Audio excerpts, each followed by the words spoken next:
আয়না ঘর থেকে বের হচ্ছেন গুম ও নিখোঁজরা। তাদের পরিবারের সদস্যরা ভিড় করেছেন রাজধানীর কচুক্ষেত এলাকায়। এই মুহূর্তে সেখানে রয়েছেন আমাদের সহকর্মী নাইমাল জিকো, সরাসরি যুক্ত হচ্ছে তার সঙ্গে। জিকো, আয়নাঘর সম্পর্কে জানতে চাই এবং সেই সাথে যে স্বজনরা সেখানে ভিড় করেছেন তারা কি বলছেন। প্রথমে যেটি জিজ্ঞেস করেছেন যে আয়না ঘর আসলে এই সম্পর্কে এখন পর্যন্ত সঠিকভাবে তেমন কিছুই আমাদের জানা নেই। তবে আজকে কিন্তু কচুক্ষেতে গতকালকে যেমন দেখেছেন যে এই আয়না ঘর নামক যে জায়গাটি আছে সেখান থেকে অনেকেরই স্বজন দীর্ঘদিন পর বেরিয়ে এসেছেন।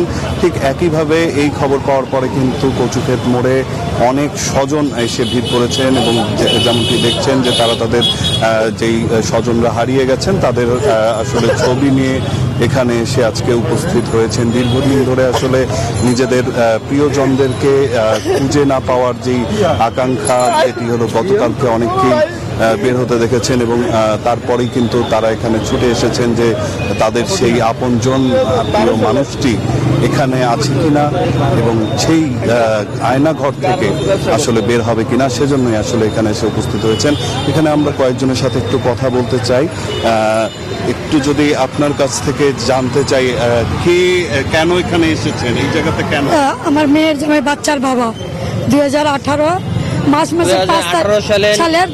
মার্চ মাসের 5 তারিখে নিখোঁজ হয় শিশুপঙ্গুর এখানে থেকে। ওরা ওর বন্ধু ছিল সাথে, যখন ওরা ধরছে একটা সদা মাইক্রো নিয়ে 5 জনে, ও আবার দেখা যায় বলছে যে আন্টি রিসার আব্বারে তো একটা মাইক্রো আসছে, 5-6 দিন ধরে ওরা মাইক্রোতে করে নিয়ে গেছে। তখন আমরা মোহাম্মদপুর থানা যা ডিবি আমরা যোগাযোগ করতে চাই, অনেক জানে ওনারা কিছুই বলেননি। কিন্তু আজ পর্যন্ত আমরা কোনো খোঁজই পাইনি। জি, যেমনটি শুনছিলেন, আরো একজনের সাথে আসলে একটু কথা বলতে চাই যে আপনি এখানে কেন এসেছেন? আমার ভাইয়ের জন্য আমরা আসছি। আমার ভাই 2019 সালে নিখোঁজ হয়েছে। বাড়ি থেকে সাদা পোশাক। এই জায়গাতে কেন? এই জায়গাতে আমাদের বিশ্বাস আমার ভাই আয়না ঘরে আছে। কেন এই বিশ্বাসটা আসলে? এই বিশ্বাসটা অনেকে যেহেতু শুনছি ছুটে গেছে এখান থেকে বের হয়েছে, ওই বিশ্বাস নিয়ে আমরা আসছি। আচ্ছা, কিভাবে নিখোঁজ হয়েছিলেন? আমার ভাইটা 2019 সালে বাসা থেকে নিখোঁজ। মার্চের 27 তারিখে রাত্রে 2টা বাজে সাদা পোশাকধারী কয়েকটা গাড়ি মিলা অস্ত্র ঠেকায় আমার ভাইকে নিয়ে আসছে তারা। জি, যেমনটি শুনছিলেন যে এখানে আসলে যেহেতু গতকাল দীর্ঘদিন পর অনেকের স্বজনই বেরিয়ে এসেছেন সেই আয়নাঘর থেকে এবং সেই বিশ্বাস থেকেই কিন্তু এখানে এসে স্বজনরা ভিড় করেছেন যে তাদেরও হয়তো বা প্রিয় মানুষটি আসলে এখান থেকেই বের হবেন এবং এজন্যই তারা এখানে অপেক্ষা করছেন। তো এই ছিল এখন পর্যন্ত আমার কাছে এখানকার সবশেষ তথ্য। নাফিসা।